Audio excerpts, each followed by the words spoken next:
Adətən gənclərin kitab oxumaq üçün asudə vaxtını səmərəli keçirdiyi kafedə bu dəfə zəka sahibləri toplaşıblar. Sevinç milli mənəvi dəyərlər və müasir çağırışlarla sintezin inkişafına dəstək İctimai Birliyinin təşkilatçılığı və Naxçıvan şəhər uşaq gəncləri şahmat məktəbinin dəstəyi ilə keçirilən yarışa şahmata marağı olan gənclər fəal qoşulublar. İsveç sistemi üzrə keçirilən yarış 5 turdan ibarət olub. Məqsədi gənclərin intellektual inkişafına dəstək olmaq, milli mənəvi dəyərlərin təbliği və gənclər arasında sosial əlaqələrin gücləndirilməsi olan yarışda 14 nəfər iştirak edib.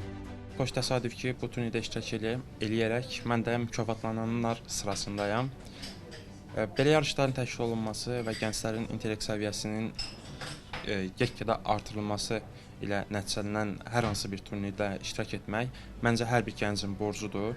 Eyni zamanda gənclər bu yarışlarda iştirak edərək intellekt səviyyələrini qaldırmaları həm özlərinin bugünü, həm də gələcəkləri üçün, özləri üçün atdıqları mühüm addımlardan biridir.